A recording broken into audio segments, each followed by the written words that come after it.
Fox 21 Morning News, your all live, all local morning newscast on right now. Good morning and welcome to your Fox 21 Morning News on this Tuesday, November 3rd, Election Day here in Colorado. I'm Kimberly Price. And I'm Craig Coffey. Good morning. Good morning to you. Lots to get to live and local on this Tuesday and a busy Tuesday morning. On the way, all of your headlines making news, including lots of new information about that shooting spree that took place this past weekend here in the Springs downtown, including victims' names, the shooting suspects' families' reaction, and 911 calls during the moments of that fatal incident. Very, very frantic. We're going to bring that. Justin, thank you. 5:03 is your time. And now to the latest of the man who opened fire in downtown Colorado Springs this weekend, killing 3 people. Yes, authorities now identify him as 33-year-old Noah Harpham. Police say that he walked down the street near the intersection of Platt and Wasatch, shooting 3 people. Those 3 victims are also identified. 35-year-old Andrew Myers was the first who was fatally shot while riding his bike. The other 2 are 42-year-old Jennifer Vasquez and 34-year-old Christina Bacchus-Gaella. All the victims were from Colorado Springs. When police arrived, witnesses tell Fox 21 Harpham fired his rifle at officers, and that's when they gunned him down, killing him. Those officers are now on administrative leave. A new state law says when this happens, an outside agency must take over the investigation. Right now, the El Paso County Sheriff's Office is on the case. Investigators say 4 police officers opened fire at Harpham. We've also learned Harpham has an extensive blog under the web address sunwatermovementfoodandsleep.com. His first and only post is titled, "Is My Dad in a Cult?" All right, hey folks, this is Noah getting my blog live. Trucks and trucks and lots of trucks. 2 days before the shootings, Harpham posted a video on YouTube saying he will be dissecting sermons given by his father's pastor. Well, for the first time, we can now hear exactly what happened as police worked to subdue the suspect during his rampage. More than 30 minutes of police scanner audio paint the terrible tragedy of this shooting as it unfolded. And throughout all of it, there is chaos and confusion. Fox 21's Kayla McMacken has more. Meanwhile, the family of Noah Harpham released a statement yesterday. It reads in part, "Our family is shocked and deeply saddened by the devastating events that took place in Colorado Springs on Saturday morning. Words cannot express our heartfelt sympathies that go out to the families and friends of the victims. We ask for privacy as our family tries to deal with this tragedy." Well, in more news around Colorado, Governor John Hickenlooper proposes a reduction in funding to public colleges and dipping into the state's savings account for education to close a $373 million shortfall in next year's $27 billion budget.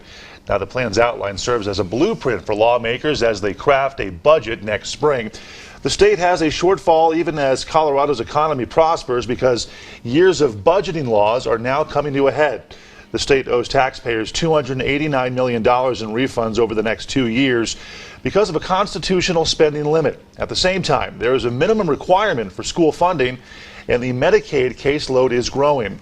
Part of Hickenlooper's budget balancing plan includes $20 million cut to colleges, and to help school funding, nearly $240 million from the state's education savings account will be used. 6:35 now. Welcome back in time for more news making headlines on this Monday morning. An Amber Alert for a 10-year-old boy in Westminster now canceled. Police say Austin Rasnick was found safe and unharmed last night. His mother and a man she was with are now in police custody. The Amber Alert went out Monday when investigators say the boy was kidnapped while on his way home from school. Well, police in Golden are investigating after an off-duty officer says that he fired his gun during a road rage incident. The officer reportedly called 911 and asked if he could make a traffic stop after witnessing an incident between a motorcyclist and another vehicle. The motorcyclist was not hit during the incident, but was hit from flying debris. Well, next, the family of a fallen Air Force officer said their final goodbyes yesterday. Friends and family gathered at the Air Force Academy for Major Phyllis Pelkey's funeral. Pelkey was deployed to Afghanistan and supported the NATO-led Operation Freedom Sentinel when the helicopter she was in crashed. Major Pelkey leaves behind her husband and 2 sons. Well, next, drama on the high seas caught on camera as the Coast Guard releases video capturing dozens of sailors being rescued after their boat catches fire. The Papua New Guinea flag commercial fishing vessel went up in flames off the coast of Hawaii. The crew abandoned the burning ship in 2 boats and several life rafts.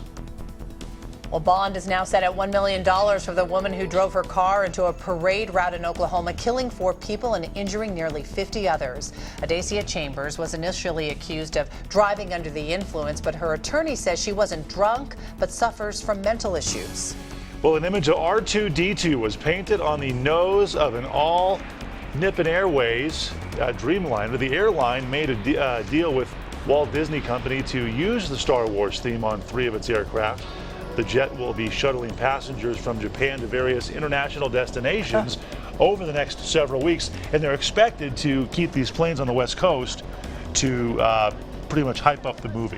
It is 6:30. We are kicking off our Hit in the Slope series this morning at one of the first places to open for ski season this year. Yes, and John Martin joins us now live from Loveland on opening day. John, good morning. Hey, good morning, Craig. Good morning, Kimberly. Hanging out with Chad here. Chad, also one of the resilient guys that have been here since Monday. Yes, we've been here since Monday afternoon. And we were talking about it. Yeah, a little bit. It's about the actual fact that you're getting first chair for like every.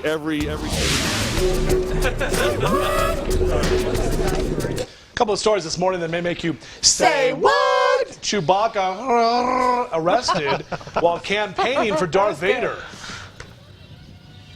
Yeah, I guess that's what happens when you turn to the dark side. This happened in Ukraine in what's being called the most surreal election scene anywhere in the galaxy. The legendary Wookiee accused of violating a law that forbids campaigning on election day. He's not giving up a fight. I love the fight he's putting up with his cops. Yeah, Chewbacca was fined the equivalent of $7.50. However, he told the media he couldn't pay because he said, quote, his funds are in an intergalactic bank and branches aren't on this planet. Okay. That's right. A 153-year-old shipwreck. Get this. This is in the Great Lakes, Lake Ontario, actually. It's a steamship that sank back in 1862. They're learning a lot about it now. It's incredible. Crusty old photo there, yeah. Discovery revealed new information on the wreck, helping experts sort out the timeline. All right, Goodbye, everybody.